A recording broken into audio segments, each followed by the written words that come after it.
Maintenant, je crois qu'on peut commencer nos séquences bullshit. J'aime bien parce que c'est la fille qui fait le bullshit et l'homme qui fait le like. Alors, peut-être qu'il y a un deuxième micro. Estelle, est-ce que c'est bon pour la captation? Alors, on est bien dans le champ? On est bien dans le champ? Non, on n'est pas dans le champ. Alors, justement, peut-être plus par là? Voilà. Je sais pas sur les phrases, Estelle bullshit. Oui. Sur la scène? Allez, sur la scène. Allez. Alors, donc sur le bullshit, l'idée c'était de se dire, globalement, toutes nos entreprises ont publié des résultats plutôt très positifs, voire performants, voire surperformants. Et donc on peut se dire qu'à un moment où on va tous très bien, globalement l'industrie immobilière va bien, pourquoi s'embêter avec de l'innovation? Ça va perturber les équipes, ça va nous ralentir, ça va gréver les budgets, et finalement, ça va bien. L'industrie est solide. On voit on est plutôt sur des longues trends. Et donc, pourquoi s'embêter avec de l'innovation qui va perturber, qui va prendre du budget et qui finalement va pas forcément nous rapporter grand-chose? Donc ça veut dire, comment on interprète ça? Ça veut dire que l'innovation, tout va bien, donc on le fait parce qu'il faut en faire. Ça veut dire que l'innovation, on va en faire juste la couche minimum qui va plaire aux médias. On va pouvoir faire le petit article qui va bien dans Business Immo pour dire nous on fait un petit peu on travaille un peu avec des startups, on essaie de cocher tous les bons mots qui vont bien, on va faire un peu de start-up. Vu la qualité des rédacteurs, ils vont vous pousser en disant absolument, c'est ça l'innovation. Ils vont comprendre. Mais donc on va faire un peu de start-up, on va faire un peu d'agriculture urbaine, on va faire un peu de nouveaux usages, on va faire un peu de coworking. Enfin voilà, donc on va mettre tout ça en ligne de crête. Mais juste pour que ça soit politiquement et médiatiquement correct, mais on ne va pas s'attaquer sur le fond à transformer nos métiers et notre industrie. Alors pour la captation, ce que je voudrais, c'est que vous puissiez dire votre prénom, nom, fonction et société pour qu'on puisse s'y retrouver. Merci Nathalie Barba. Altaria, que j'ai dit. Alors Nathalie, avant de donner la parole à Maxime, moi, on a souvent échangé ensemble, on s'est croisés sans se croiser dans d'autres mondes. Oui, je ne me suis pas présenté. Moi, je suis Olivier Monal, agitateur du Club Innovation Immobilier. Et s'il y a un gars qui doit être ici sur les couillonnades, c'est moi. Parce que je suis le gros couillon de service. C'est incroyable.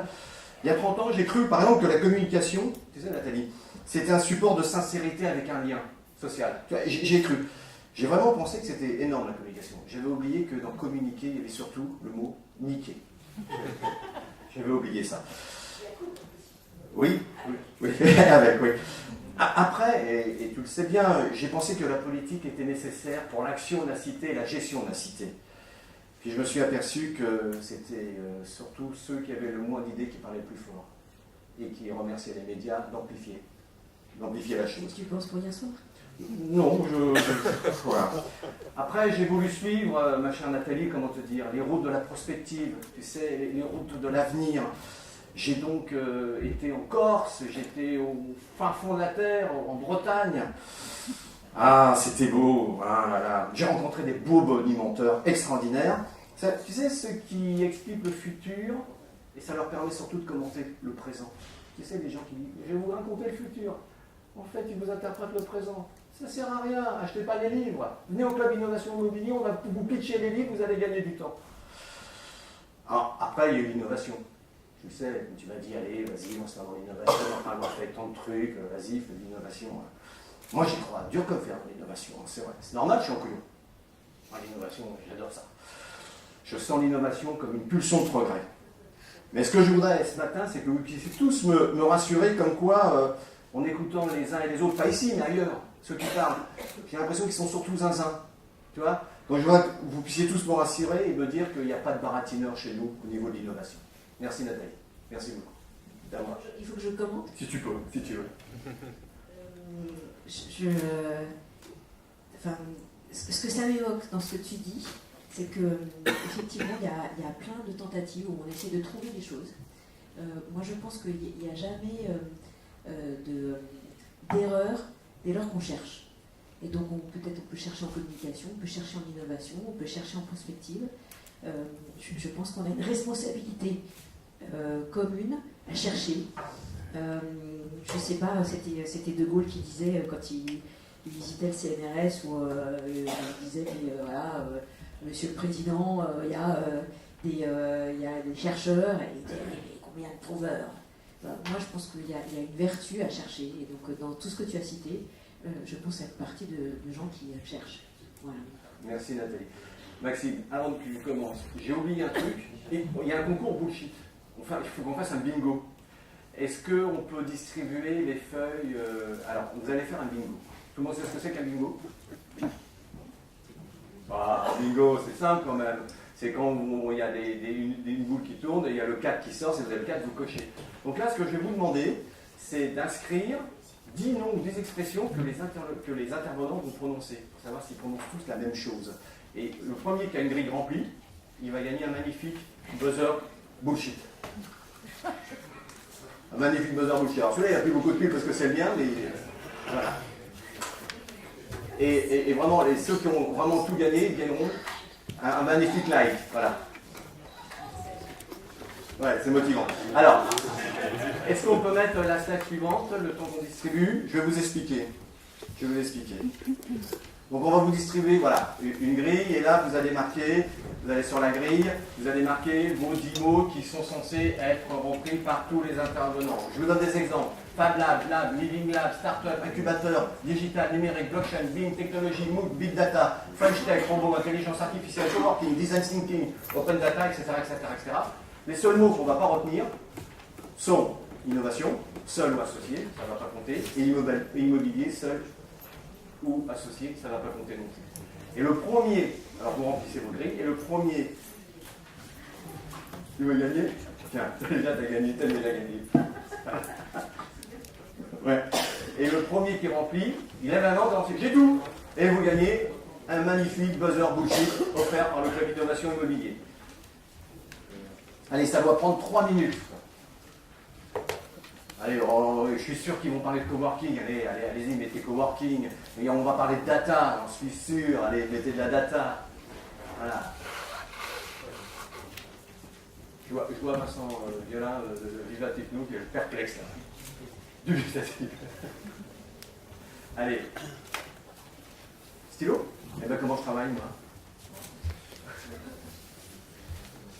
Qui vient pour la première fois au club? D'accord. C'est bien, c'est tout.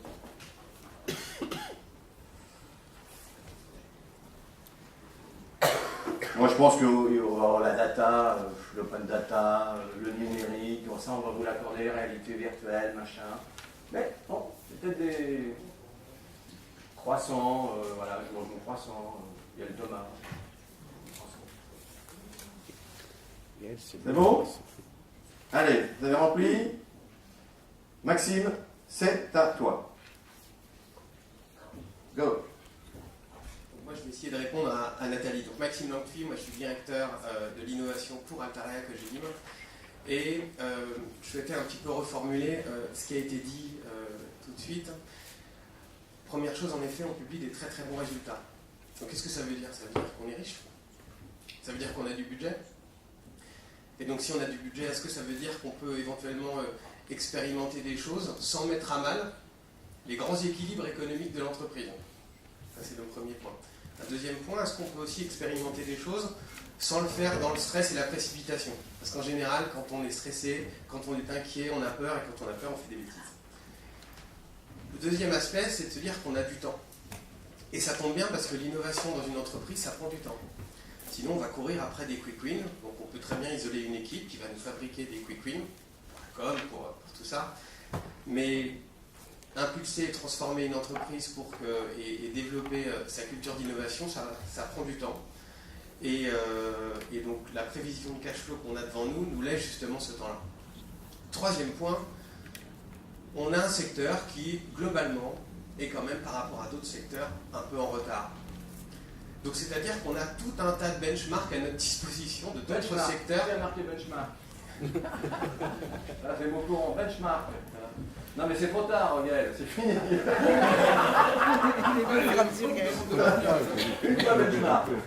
a tout un tas de benchmarks et de dispositions de secteurs qui sont rentrés dans cette transformation et dans ces révolutions-là. Transformation. Ouais, vas-y, excuse-moi. Je peux lever le doigt à chaque fois si tu veux. Après, le deuxième aspect que moi je voulais aborder, c'est être lucide sur soi-même et sur son secteur. L'innovation n'était pas nécessairement le premier réflexe des professionnels au départ de l'immobilier. On a, entre guillemets, des clients qui, en fonction du niveau, du moment dans lequel, du cycle dans lequel on est, et pas, nous on a un client logement. Quand on fait du logement par exemple, on a un premier client qui est l'élu. Est-ce que ça veut dire que notre client acquéreur, c'est pas un client important? Et donc en fonction du cycle, on va se concentrer plus sur l'un ou sur l'autre. On a aussi mis plus d'intelligence sur notre capacité financière que sur le produit et l'offre qu'on allait délivrer au marché. Après, on a aussi des produits qu'on développe et qui mettent 3 ans, 4 ans à rentrer sur le marché. Un centre commercial, c'est 15 ans. Le feedback, il est long. Et souvent, les investissements sont gros. Donc, un certain nombre de facteurs explicatifs qui disent qu'on aime bien se rassurer aussi sur le court terme en disant mais il y a toujours des gens dans nos centres, il n'y a pas de sujet, on n'a pas de problème de commercialisation, donc pourquoi innover? Peut-être s'interroger, c'est une question ouverte, est-ce que nos métiers traditionnels aujourd'hui sont des rendements décroissants? Est-ce qu'on gagne plus d'argent par mètre carré construit, exploité, aujourd'hui qu'hier? Et donc si on répond par la négative, qu'on est sur des rendements décroissants, c'est-à-dire que si on veut continuer à croître, il faut grossir. Et donc, qui aujourd'hui est sur des rendements croissants? L'industrie des numériques est sur des rendements croissants. Numérique, on va marquer derrière. Et donc moi, ce que j'ai envie de proposer, c'est de dire, soyez tous entrepreneurs. Imaginez un entrepreneur qui se lance son aventure entrepreneuriale et qui regarde notre secteur. Et qui regarde toutes les anomalies de notre secteur. Et qui regarde les points de stress clients qui sont non réglés. Est-ce qu'il est normal, quand on achète un logement neuf, d'avoir aussi peu de choix alors que l'immeuble n'existe pas? Est-ce qu'il est normal de devoir, pour accéder à se loger et accéder à un bail, de donner une caution, la caution de son père et la caution de sa grand-mère en plus, pour avoir le droit de se loger? Et donc, l'idée, c'est de challenger de ces réglementations. Le numérique le permet, il y a d'autres secteurs qui en font les frais aujourd'hui. Donc moi, comme vision un peu positive et en conclusion, c'est de dire, nous les opérateurs immobiliers, on développe des opérations et des grands projets et on a l'habitude de les regarder un petit peu du dessus. C'est-à-dire on a un beau master plan, on a développé 100 000 m² avec de la mixité, sauf que la réalité de la vie, elle se fait à 1,70 m du sol.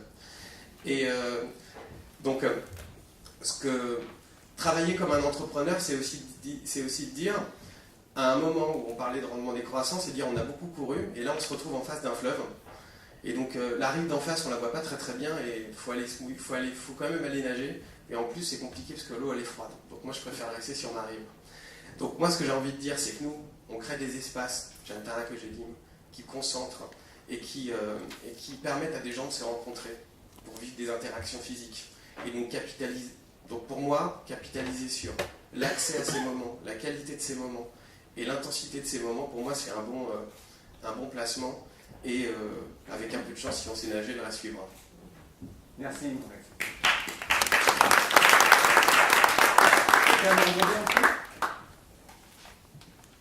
Super. Merci beaucoup. Alors, qui a trouvé des mots? Vous n'êtes pas bon, hein. Personne n'avait mis benchmark. Qu'est-ce que tu avais cité aussi? Numérique. Intelligence. Oui. Quoi, temps? Tu avais mis temps? Bon. Alors, je vais demander à toi, Bernard. Ça veut dire que le discours n'était pas Tu veux bien. Alors, bullshit ou bon plan? Le discours n'était pas banal. Le bullshit, ça changera un peu. Je suis plutôt dans les bons plans d'innovation. Mais je n'ai pas de partenaire, moi. C'est pas. Ah, tu veux Christian, par exemple. Allez. Allez-y. La question, il va faire quoi, le bon plan? Il va faire le bon plan. Il va faire le positif. T'as un bon coup, Christian. Attends, on va le faire tous les deux. Viens. On va le faire tous les deux. Bon, le bullshit. Alors bon, j'y pensais hier soir en me disant, bon, si je me situe au niveau de l'immobilier ou du numérique en général, quoi. Ou de la société. Donc sur l'immobilier, je trouve qu'il y a un début de bullshit qui est que l'innovation, ça consiste à copier ce que les autres font. C'est-à-dire refaire, à utiliser les mêmes recettes. En clair, un certain nombre d'entre nous essayent de recopier mal plutôt ce qu'a fait WeWork au niveau mondial. Et pourquoi ça? Alors ça marchera peut-être, mais ce qui ne marche pas, c'est que l'innovation dans ce type de changement d'organisation des bureaux ne consiste pas uniquement à mettre des baby-foot, des canapés et de la nourriture gratuite. Hein. Ça consiste à changer l'état d'esprit des gens qui travaillent dans ces bureaux. Et ça consiste aussi à créer un réseau d'entrepreneurs qui travaillent dans ces bureaux et à l'animer, etc., etc. Donc je veux dire par là que l'innovation, elle n'est pas dans l'organisation de l'espace, même si ça y contribue, c'est un moyen. Elle est dans l'état d'esprit qu'on essaye de créer, et ça, c'est la véritable innovation sociale. Alors maintenant, et donc je dis le bullshit, ce serait qu'on recopie tous très mal ce concept pour finalement constater que ça ne marche pas. WeWork ayant déjà lui-même recopié Exactement. sur, j'ai oublié, voilà. Exactement, mais avec Impact Hub. Impact, ouais. Impact Hub. C'est bon. Alors au niveau, En France, mais qui est extraordinaire mondialement. alors, au niveau sociétal, je réfléchissais tout à l'heure en me disant, moi, le bullshit pour moi, c'est que le numérique, c'est une formidable opportunité de développement, d'innovation, bien sûr, mais ça devrait plutôt être consacré à ce qui protège qu'à ce qui traque. Et au fond, ce qui me gêne dans le numérique, mais là on peut en parler, hein, c'est pas fort, ça peut se débattre, c'est que je pense que le numérique devrait faire beaucoup de progrès dans le domaine de la santé, de la sécurité. Un drone, ça peut servir dans l'immobilier pour inspecter plus facilement les immeubles, etc. Les objets connectés, etc. Tout ça, on voit à peu près à quoi ça peut servir. Il y a même des gens qui mettent des capteurs dans les forêts en Afrique pour vérifier si on abat illégalement des arbres, des choses comme ça. Et donc, il y a un côté sociétal, responsable, énorme dans le potentiel du numérique. Mais en même temps, le numérique, c'est des gens qui collectent les informations sur vous, qui les utilisent, qui peuvent mal les utiliser. C'est tout le dark side du numérique dont je parle là, et ça pour moi c'est le vrai bullshit. Et il faudra bien qu'on traite cette question-là un jour. C'est un formidable instrument de liberté. Mais en même temps, la liberté, ça consiste justement à rester autonome et à ne pas être soumis à des Google qui vont traquer l'information, la réutiliser mal et quelquefois au détriment des personnes. Merci Bernard. Alors, Christian, t'as pas de chance. Le bon plan de tout ça, le numérique, c'est un bon plan aussi. Oui, bah, évidemment. Hein. Et Alors le numérique dans l'immobilier. Vas-y. Non, mais le numérique dans l'immobilier, on l'utilise, je l'ai dit tout à l'heure, les objets connectés, les drones, il y a des tas de possibilités, les capteurs pour diminuer la consommation d'énergie ou pour suivre la consommation et intervenir, etc. Donc je pense que là, il y a je dirais, quelque chose d'extrêmement positif et qui est aussi positif pour la croissance. Parce que tous ces ministères de l'économie numérique, ils ont juste oublié une chose, c'est que leur rôle, c'était de favoriser la croissance grâce au numérique. Et au fond, le message positif, c'est de dire que je vois effectivement, je disais à l'instant, tous ces potentiels, mais en même temps, je vois aussi les risques et les dangers. Et c'est pour ça qu'il faut y prendre garde. moi, en fait, j'ai envie de rajouter un bullshit, et pas un bon plan, mais qui est le fait que, à la fois, c'est le fait d'avoir un immeuble qui soit de plus en plus connecté, de plus en plus rempli d'objets électroniques, c'est à la fois un facteur effectivement de développement, d'amélioration de l'énergie, de la gestion des espaces, etc. Mais c'est aussi un incroyable facteur d'accélération de l'obsolescence. Et je pense que ça, c'est quelque chose d'accélération de l'obsolescence, de consommation énergétique quelque part, quand on regarde tout ce qui se passe à travers les data centers. Et donc je pense que ça a aussi une dark side du côté consommation énergétique. et l'obsolescence. Super. Ben merci. Super, bravo. Bravo, bravo. Merci à question, au pied levé.